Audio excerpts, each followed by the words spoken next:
Capítulo 28. Reencuentro.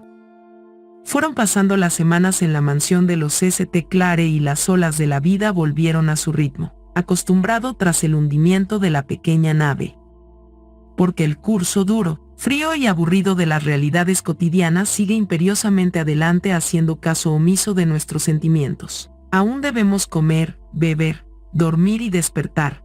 Aún debemos regatear, comprar, vender, preguntar y responder. En otras palabras, perseguir mil sombras aunque haya desaparecido todo nuestro interés por ellas. El frío y mecánico hábito de vivir permanece aunque hayamos perdido el incentivo vital. Todos los incentivos y esperanzas de la vida de St. Clare se habían concentrado de manera inconsciente en torno a su hija. Por Eva dirigía su hacienda, por Eva organizaba su horario, y llevaba tanto tiempo haciendo esto y aquello por Eva comprando, mejorando, modificando, preparando o disponiendo alguna cosa por ella, que ahora que se había ido, parecía no tener nada que pensar y nada que hacer. Era verdad que había otra vida, una vida que, una vez que creemos en ella, representa una figura solemne y significativa entre las cifras del tiempo que sin ella no tienen sentido, elevándolas a sistemas de valores misteriosos y desconocidos. St. Clare sabía bien esto, y, con frecuencia, en momentos de fatiga, oía la tenue voz infantil que lo llamaba desde el cielo y veía la pequeña mano que le señalaba el camino de la vida, pero pesaba sobre él un letargo doloroso que no le permitía levantarse.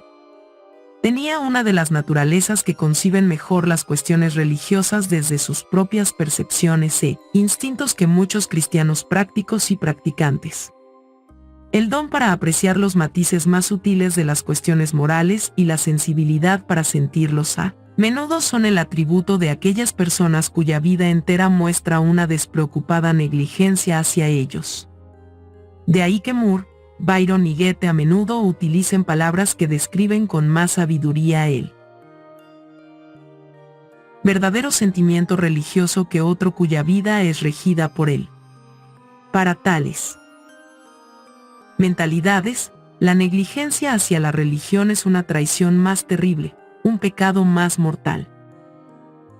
St. Clare nunca había fingido someterse a ninguna obligación religiosa, y cierta nobleza de espíritu le hacía ver de forma instintiva el alcance tan tremendo de las exigencias del cristianismo que rehuía de antemano lo que consideraba serían los imperativos de su propia conciencia si se decidía a adoptarlas. Porque la naturaleza humana es tan inconsistente que considera que es mejor no emprender una cosa que emprenderla, y fracasar. Sin embargo, en muchos aspectos St. Clare era un hombre diferente. Leía la Biblia de su pequeña Eva seria y sinceramente, pensaba más serena y prácticamente en sus relaciones con los criados, de modo que se sintió extremadamente insatisfecho con su comportamiento pasado y actual, e hizo una cosa. Poco después de su regreso a Nueva Orleans, que fue emprender los pasos legales necesarios para la emancipación de Tom, que se completaría en cuanto se cumplieran las formalidades exigidas. Mientras tanto, se iba encariñando cada día más con Tom. No había otra cosa en el mundo entero que le recordase tanto a Eva, y se empeñaba en tenerlo siempre cerca, a pesar de lo quisquilloso y esquivo que era en cuanto a sus sentimientos íntimos. Con Tom casi pensaba en voz alta. Y esto no podría sorprender a nadie que hubiera visto la expresión de cariño y devoción con la que Tom seguía a su joven amo. Bien, Tom, dijo St. Clare el día después de iniciar las gestiones legales para su manumisión, voy a convertirte en un hombre libre, así que haz tu baúl y prepárate para salir hacia Kentucky.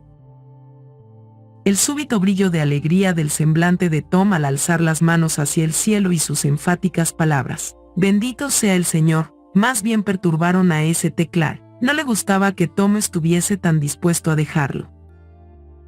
¿No lo has pasado tan mal aquí para que des semejantes muestras de éxtasis?, Tom dijo secamente. No, amo, no es eso. Es ser un hombre libre. Por eso me alegro. Pero, Tom, ¿no crees que, en lo que a ti concierne, has estado mejor que si hubieras estado libre? Desde luego que no, señorito St. Clark», dijo Tom con un arranque de energía.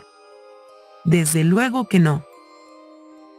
«Pero, Tom, no hubieras podido ganar, con tu trabajo, la ropa y la vida que yo te he proporcionado». «Sé todo eso, señorito St. Clark, el amo ha sido demasiado bueno, pero, amo, prefiero tener ropas pobres, una casa pobre y todo pobre pero mío, que tenerlo mejor y que sea de otro hombre. Lo prefiero, amo, y creo que es natural». «Supongo que sí, Tom, y vas a dejarme como si nada dentro de un mes», añadió, algo descontento. «Aunque ningún mortal podría decir nada en contra», dijo con un tono más alegre. Después se levantó y se puso a pasear de un lado a otro. «No me iré mientras el amo tenga problemas», dijo Tom. «Me quedaré con el amo todo el tiempo que quiera, si puedo serle útil». «No mientras tenga problemas, Tom», dijo St. Clark. «¿Y cuándo se acabarán mis problemas?» «Cuando el señorito St. Clark se haga cristiano», dijo Tom. «¿Y tú de verdad te vas a quedar hasta ese día?», preguntó St. Clark con media sonrisa, volviéndose desde la ventana y apoyando la mano en el hombro de Tom. «Ay, Tom, muchacho tonto y sentimental. No te retendré hasta ese día. Vete a casa con tu esposa y tus hijos y dales recuerdos de mi parte».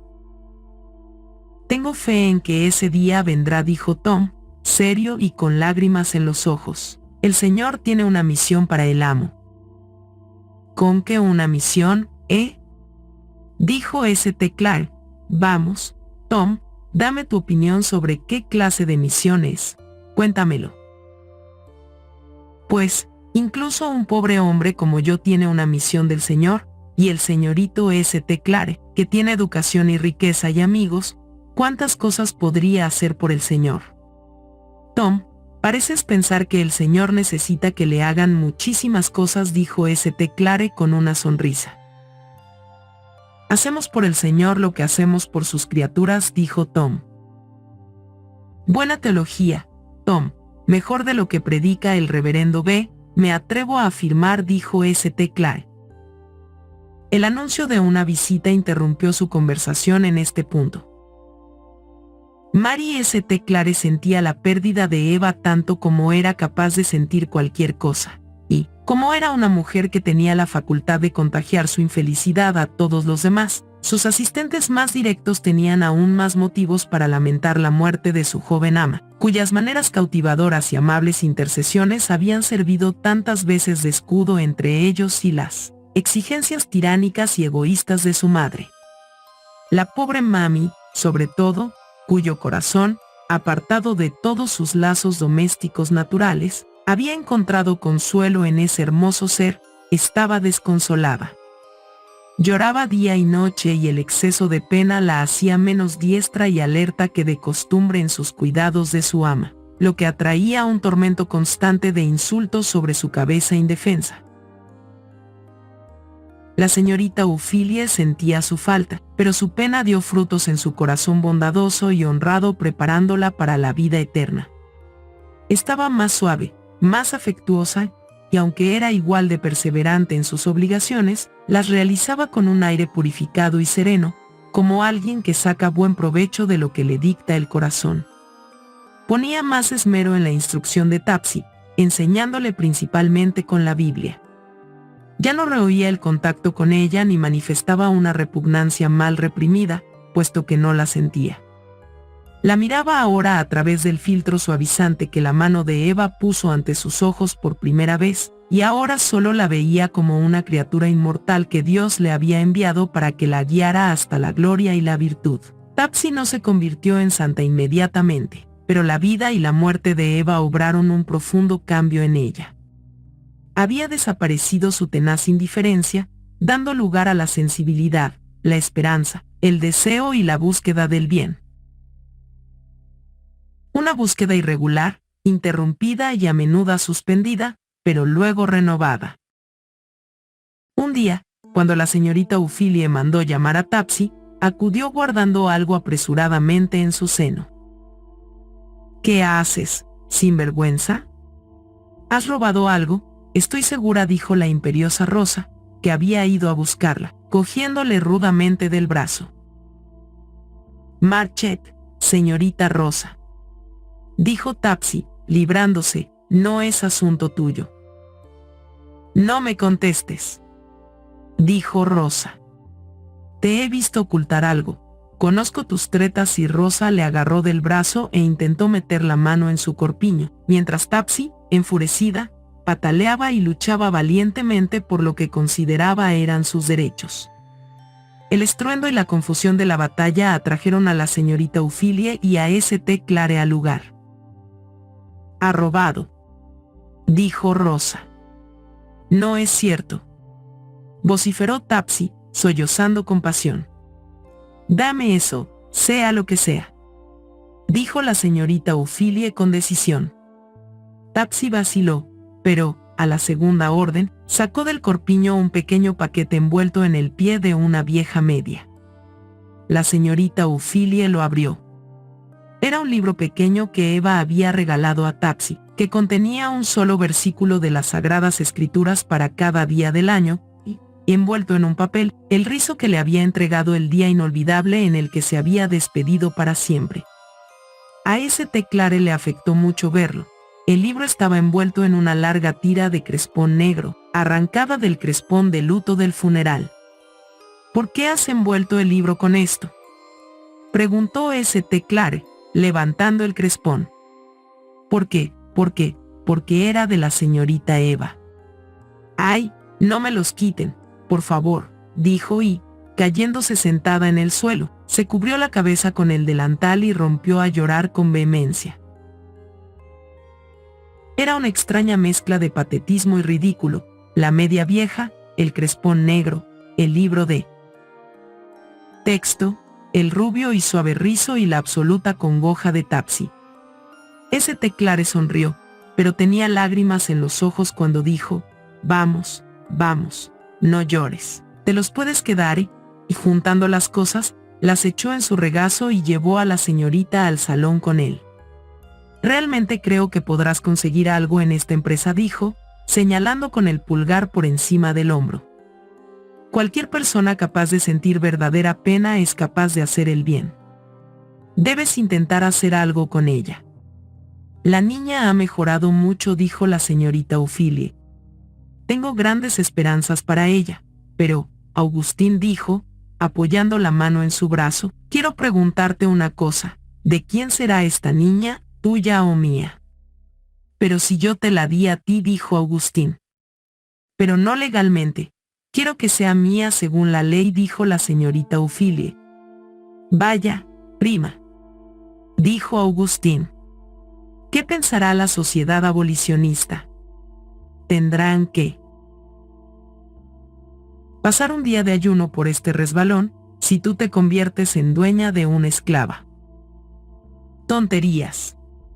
Quiero que sea mía, para poder tener el derecho de llevarla a los Estados Libres y concederle la libertad, para que no se pierda todo lo que intento hacer por ella». «Ay, prima, qué forma de hacer el mal para conseguir el bien. No puedo consentirlo». «No quiero que bromees, sino que razones», dijo la señorita Ophelia. «Es inútil intentar convertir a esta niña en cristiana si no la salvo de todos los riesgos y escollos de la esclavitud.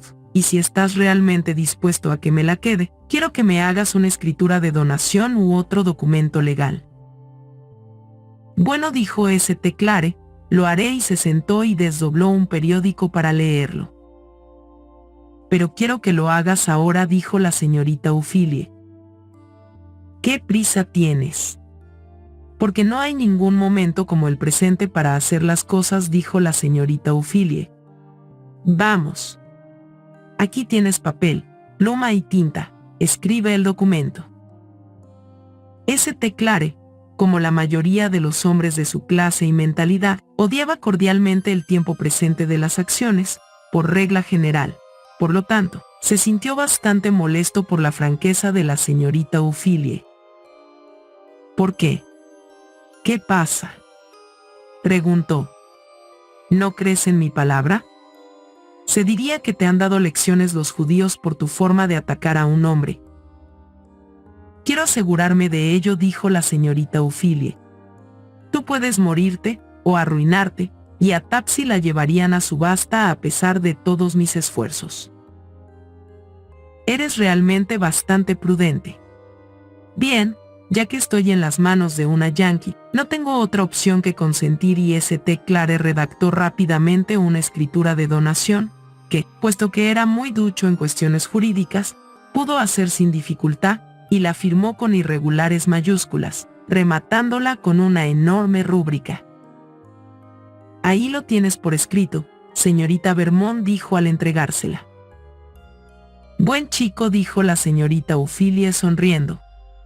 ¿Pero no hace falta un testigo? Maldita sea, es verdad. Ven, dijo, abriendo la puerta del cuarto de Marie. Marie, la prima quiere un autógrafo tuyo, escribe tu nombre aquí. ¿Qué es esto?, preguntó Marie, escudriñando el documento. Ridículo. Creía que la prima era demasiado beata para unas cosas tan horrendas, añadió al escribir displicente su nombre, pero si se ha encaprichado de este artículo, se lo concedo encantada. Ahí tienes, ya es tuya, en cuerpo y alma, dijo St. Clare, dándole el papel. No es más mía ahora que antes, dijo la señorita Ophelia. Solo Dios tiene derecho a dármela, pero ahora puedo protegerla. Pues entonces es tuya por una ficción de la ley, dijo St. Clare, volviendo al salón, donde se sentó con su periódico. La señorita Ophelia, que pocas veces se sentaba en compañía de Marie, lo siguió al salón, después de guardar cuidadosamente el documento. Augustín, dijo de pronto, mientras hacía calceta, ¿has tomado alguna medida para asegurar el porvenir de tus criados en caso de que murieses? No, dijo St. Clare, y siguió leyendo. Entonces toda tu indulgencia con ellos puede resultar de una gran crueldad en el futuro. St. Clare había pensado lo mismo muchas veces, pero dijo con apatía. Pienso tomar medidas más adelante. ¿Cuándo?, preguntó la señorita Ophelia. Oh, pues, un día de estos. ¿Y si te mueres antes? ¿Qué pasa, prima?, dijo St. Clare, dejando el periódico y mirándola. ¿Es que crees que tengo síntomas de fiebre amarilla o cólera? ¿Qué pones tanto empeño en hacer las disposiciones post-mortem? En medio de la vida tenemos la muerte, dijo la señorita Ophelia. St. Clare se levantó, soltó descuidadamente el periódico y se acercó a la puerta abierta que daba al porche para dar fin a una conversación que no era de su agrado. Repitió mecánicamente la última palabra, muerte, y, mientras se apoyaba en la barandilla y contemplaba subir y bajar el agua reluciente de la fuente, repitió de nuevo esa palabra, muerte. Es raro que exista tal palabra, dijo, y tal realidad, y que la podamos olvidar, que se pueda estar vivo, caliente y hermoso, lleno de esperanzas, deseos y apetencias un día y haber desaparecido totalmente al día siguiente, y para siempre. Era una tarde cálida y dorada, y al caminar hacia el otro extremo del porche, vio a Tom muy atareado con su Biblia, señalando con el dedo cada palabra y susurrándolas para sí con un aire muy serio. ¿Quieres que te lea, Tom?, ofreció St. Clare, sentándose con desenfado junto a él. Si el amo quiere, dijo Tom, agradecido. El amo lo hace parecer mucho más claro. St. Clare cogió el libro, miró el lugar y comenzó a leer uno de los pasajes que Tom había señalado con unas pesadas marcas a su alrededor. Decía así: Cuando el Hijo del Hombre venga en su gloria acompañado de todos sus ángeles, entonces se sentará en su trono de gloria. Serán congregadas delante de él todas las naciones, y él separará a los unos de los otros, como el pastor separa a las ovejas de los cabritos. St. Clare continuó leyendo con voz animada hasta que llegó al último versículo. Y el rey dirá a los de la izquierda: apartaos de mí, malditos, al fuego eterno, porque tuve hambre y no me disteis de comer, tuve sed y no me disteis de beber, era forastero y no me acogisteis, estaba desnudo y no me vestisteis, enfermo y en la cárcel y no me visitasteis. Entonces dirán también esto: Señor, cuando te vimos hambriento, o sediento, o forastero, o desnudo, o enfermo, o en la cárcel, y no te asistimos.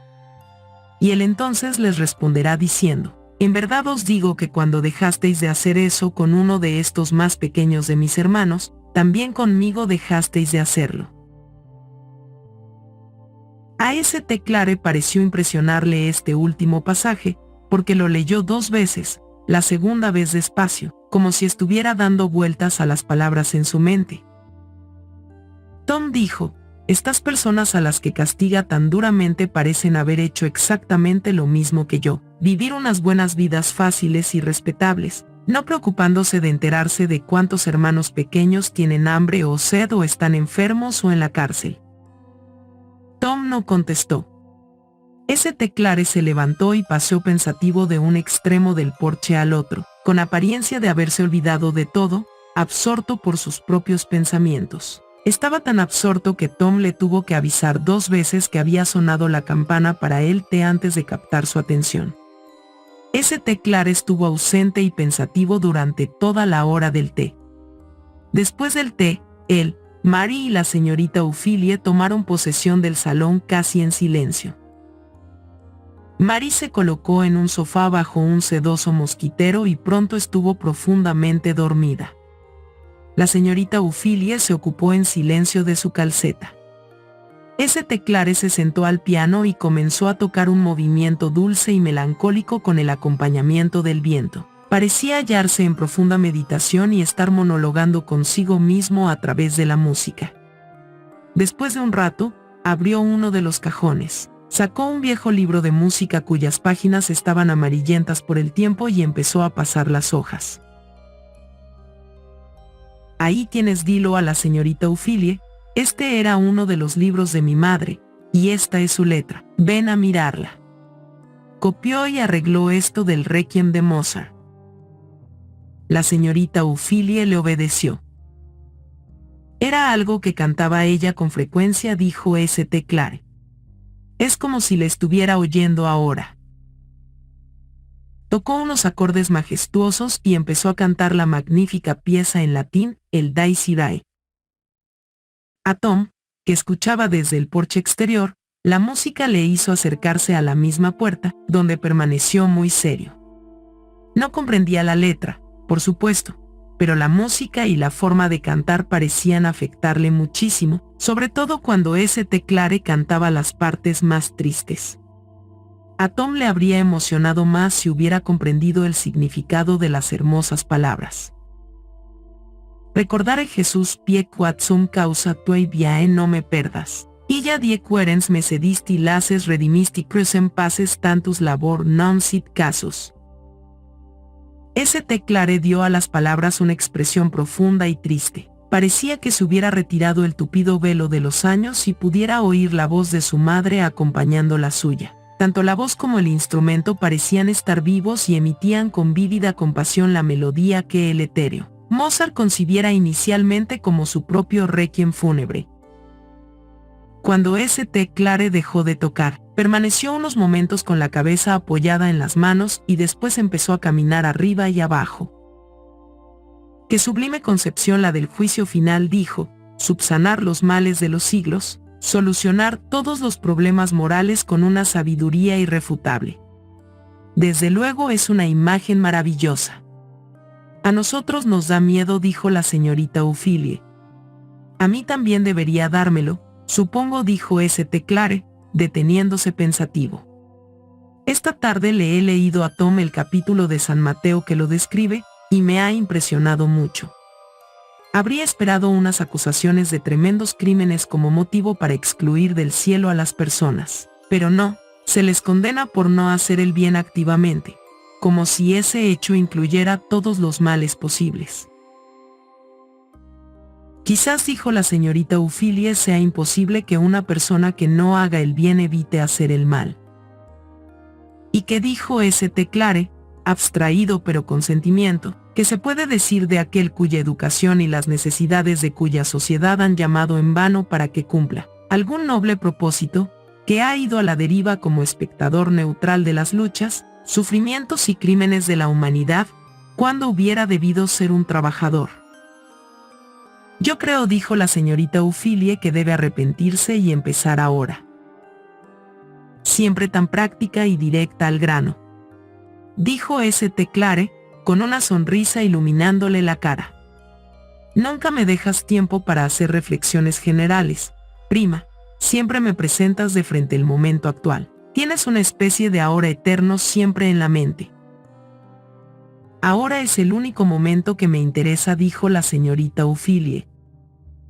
Querida Eva, pobre niña, dijo St. Clare, su sencilla alma se ha propuesto que yo realice una buena obra. Era la primera vez desde la muerte de Eva que le dedicaba tantas palabras, y era evidente que reprimía fuertes sentimientos al hablar. Mi visión del cristianismo es tal, añadió, que no creo que ningún hombre pueda profesarlo consistentemente sin lanzar todo el peso de su ser contra este monstruoso sistema de injusticia que constituye los cimientos de toda nuestra sociedad, sacrificándose a sí mismo en la batalla, si es menester. Quiero decir que yo no podría ser cristiano de otra manera, aunque desde luego he tratado a muchas personas instruidas y cristianas que no han hecho nada por el estilo, y reconozco que la apatía de personas religiosas en este respecto, su falta de percepción de las injusticias, me han llenado de horror y han engendrado dentro de mí más escepticismo que otra cosa. Si sabías todo eso, dijo la señorita Ophelia, ¿por qué no lo has hecho? Oh, porque solo he tenido el tipo de benevolencia que consiste en tumbarse en un sofá y maldecir a la iglesia y a los clérigos por no ser mártires y confesores. Es muy fácil ver que los demás deben ser mártires, ¿sabes? ¿Pero vas a actuar de forma diferente ahora?, preguntó la señorita Ophelia. Solo Dios conoce el futuro, dijo St. Clare. Soy más valiente que antes, porque lo he perdido todo, y el que no tiene nada que perder puede permitirse correr cualquier riesgo. ¿Y qué vas a hacer? Cumplir con mi deber, espero, para con los pobres y humildes, en cuanto me entere de cuáles, dijo St. Clare, empezando por mis propios criados, por los que aún no he hecho nada, y quizás, en algún momento futuro, puede que sea capaz de hacer algo por toda una raza, algo que salve a mi país de la vergüenza de la engañosa posición que ocupa a los ojos de todas las naciones civilizadas. ¿Crees que es posible que una nación los emancipe voluntariamente?, preguntó la señorita Ophelia. No lo sé, dijo St. Clare. Esta es la época de las grandes hazañas. El heroísmo y la magnanimidad brotan aquí y allá por toda la tierra. Los aristócratas húngaros están liberando a millones de siervos, con una pérdida económica tremenda, y quizás se encuentran entre nosotros unos espíritus generosos que no calculan el honor y la justicia en dólares y centavos. Lo dudo, dijo la señorita Ophelia. Pero supón que mañana nos ponemos a emancipar. ¿Quién educaría a estos millones y les enseñaría a utilizar su libertad? Nunca harán nada importante entre nosotros. El caso es que nosotros mismos somos demasiado perezosos e inútiles para poder darles una idea de la diligencia y la energía que necesitan para ser hombres. Tendrán que irse al norte, donde el trabajo está a la orden del día, la costumbre universal. Y dime también, ¿hay suficiente filantropía cristiana en vuestros estados norteños para hacerse cargo del proceso de su educación y formación? Mandáis miles de dólares a las misiones en el extranjero, pero ¿podríais soportar que enviaran a los paganos a vuestros pueblos y aldeas para dedicar vuestro tiempo y esfuerzo y dinero a educarlos según el ideal cristiano? Eso es lo que yo quisiera saber. Si los emancipamos nosotros, ¿vosotros estaréis dispuestos a educarlos? ¿Cuántas familias de tu pueblo querrían acoger a un hombre y a una mujer negros para ¿Educarlos, mantenerlos y procurar convertirlos en cristianos? ¿Cuántos comerciantes estarían dispuestos a acoger a Adolf si yo quisiera que se hiciera oficinista? ¿O cuántos mecánicos, si yo quisiera que aprendiera un oficio? Si quisiera enviar a Rosa y a Jane al colegio, ¿cuántos colegios hay en los estados del norte que las aceptarían? ¿Cuántas familias las alojarían? Y sin embargo son tan blancas de piel como muchas mujeres del norte o del sur. ¿Ves, prima? Quiero que se nos haga justicia. Estamos en una posición difícil. Somos los opresores más obvios de los negros, pero los prejuicios poco cristianos del norte son opresores casi igualmente severos.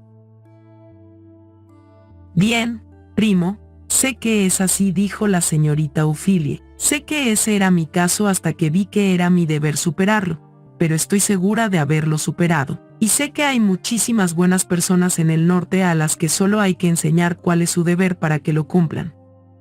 Desde luego sería un sacrificio mayor aceptar a los paganos entre nosotros que enviarles misioneros, pero creo que lo haríamos. Sé que tú lo harías, dilo St. Clair. Me gustaría saber qué es lo que no harías si creyeras que es tu deber. Bien, no soy especialmente buena, dijo la señorita Ophelia. Otros harían lo mismo si vieran las cosas como yo las veo. Tengo la intención de llevarme a Tapsi a casa cuando me vaya. Supongo que sorprenderá a nuestra gente al principio, pero creo que se les puede enseñar a pensar como yo. Además, sé que hay muchas personas en el norte que hacen exactamente lo que tú has dicho. Sí, pero son una minoría, y si nosotros empezáramos a emancipar en grandes números, no tardarían en protestar. La señorita Ophelia no respondió. Hubo una pausa de varios minutos, durante la cual una expresión triste y soñadora oscureció el semblante de St. Clair. No sé qué es lo que me hace pensar tanto en mi madre esta noche, dijo. Tengo una sensación extraña, como si estuviera cerca de mí. Pienso todo el rato en las cosas que solía decir. Es raro que estas cosas del pasado se nos presenten con tanta nitidez a veces. St. Clair paseó de un lado de la habitación al otro durante unos minutos más y después dijo: creo que iré a pasear por la calle unos momentos, para enterarme de las novedades de esta noche. Cogió el sombrero y salió. Tom lo siguió por el corredor hasta el patio y le preguntó si quería que lo acompañara. No, muchacho, dijo St. Clair. Estaré de vuelta dentro de una hora. Tom se sentó en el porche. Era una hermosa noche iluminada por la luna y permaneció contemplando las subidas y bajadas del agua de la fuente y escuchando su murmullo. Tom pensaba en su casa y en que pronto sería un hombre libre y que podría volver allí cuando quisiera. Pensaba que trabajaría para comprar a su mujer y sus hijos. Sentía los músculos de sus fuertes brazos con una especie de júbilo, ya que pronto le pertenecerían a él y podría trabajar mucho para conseguir la libertad de su familia. Luego pensó en su joven amo tan noble y a continuación, como siempre que pensaba en él, rezó la oración acostumbrada que siempre le dedicaba. Después, sus pensamientos pasaron a la bella Eva, a quien imaginaba rodeada de ángeles, y siguió pensando hasta que casi le pareció que su cara radiante y su cabello dorado asomaban entre las aguas de la fuente. Y con estas meditaciones se quedó dormido y soñó que la veía corretear hacia él tal como solía hacerlo. Con una corona de jazmines en el pelo, las mejillas sonrosadas y los ojos relucientes de gozo, pero mientras la miraba, pareció levantarse del suelo, sus mejillas adoptaron un tinte más pálido, los ojos un brillo profundo y divino, un halo dorado se ciñó en torno a su cabeza y desapareció de su vista. Y a Tom le despertaron unos fuertes golpes a la puerta y el sonido de muchas voces. Se acercó apresurado a abrirla. Con voces ahogadas y pisadas lentas llegaban varios hombres portando un cuerpo envuelto en una capa, tumbado sobre una contraventana. La luz de la farola caía de lleno sobre el rostro, y Tom soltó un grito desolado de asombro y desesperación que resonó por todas las habitaciones mientras avanzaban los hombres con su carga hacia la puerta abierta del salón, donde aún se encontraba tejiendo la señorita Ophelia. St. Clare había entrado en una cafetería para echar una ojeada a un periódico de la tarde. Mientras lo leía, se inició una riña entre dos caballeros presentes que estaban algo bebidos. St. Clare y uno o dos hombres más hicieron un intento de separarlos, y St. Clare recibió una puñalada mortal en el costado con el cuchillo de caza que estaba intentando arrebatarle a uno de ellos. La casa se llenó de llanto, lamentaciones, quejidos y gritos, de sirvientes mesándose los pelos, tirándose al suelo o corriendo alocados de un sitio a otro, llorando. Solo Tom y la señorita Ophelia parecían tener algo de serenidad, ya que a Marie le había dado un fuerte ataque de histeria. Bajo las instrucciones de la señorita Ophelia, se preparó rápidamente uno de los sofás del salón y colocaron allí la figura sangrante. St. Clare se había desmayado por culpa del dolor y la pérdida de sangre, pero mientras la señorita Ophelia le atendía, volvió en sí, abrió los ojos, los miró fijamente, miró intensamente el resto de la habitación, los ojos descansando nostálgicos en cada objeto, hasta detenerse por fin en el retrato de su madre. Llegó el médico y lo reconoció. Era evidente por la expresión de su cara que no había esperanzas, pero se puso a curarle la herida. Con la señorita Ophelia y Tom, prosiguió con entereza en esta tarea entre los lamentos, sollozos y gemidos de los afligidos criados, que se habían congregado alrededor de las puertas y las ventanas del porche. Ahora, dijo el médico, debemos echar a todas estas criaturas. Todo depende de que se mantenga en silencio. St. Clare abrió los ojos y miró fijamente a los pobres seres apenados a los que la señorita Ophelia y el médico procuraban echar de la habitación. Pobres criaturas, dijo, y una expresión de amarga autocensura cruzó su semblante. Adolf se negaba absolutamente a marcharse. El terror le había privado de toda su presencia de ánimo. Se lanzó al suelo y nadie podía persuadirle de que se levantara. Los demás cedieron antes las amonestaciones urgentes de la señorita Ophelia de que la salud de su amo dependía de su silencio y obediencia. St. Clare pudo hablar poco, yacía con los ojos cerrados, pero era evidente que luchaba con amargos pensamientos. Después de un rato, puso su mano sobre la de Tom, que estaba arrodillado a su lado, y dijo: «Tom, pobre hombre». «¿Qué, amo?», preguntó Tom vivamente. «Me muero», dijo St. Clare, apretándole la mano. «Reza». «Si quiere que venga un clérigo», dijo el médico. St. Clare negó enseguida con la cabeza y volvió a decir a Tom con mayor insistencia: «Reza».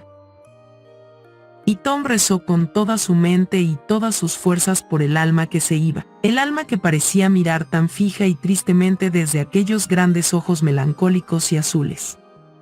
Las oraciones se rezaron entre fuertes lamentos y lágrimas. Cuando Tom dejó de hablar, St. Clare buscó y cogió su mano y lo miró muy serio, pero sin decir nada. Cerró los ojos, pero aún sujetaba la mano, ya que, a las puertas de la eternidad, la mano negra y la blanca se estrechan en igualdad. Murmuró para sí en voz queda a intervalos irregulares: «Recordare ya su pie. En me perdas, illa die querens me, sedisti lesis».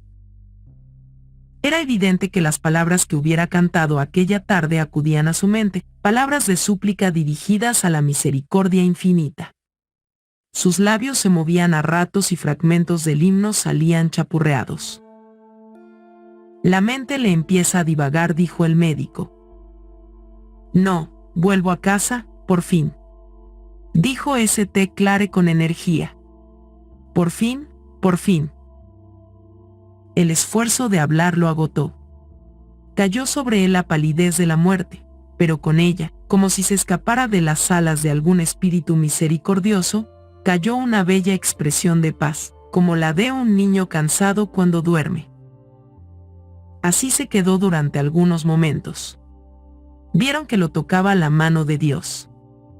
Justo antes de que partiera el espíritu, abrió los ojos y con un repentino destello como de alegría y reconocimiento dijo, «Madre», y expiró.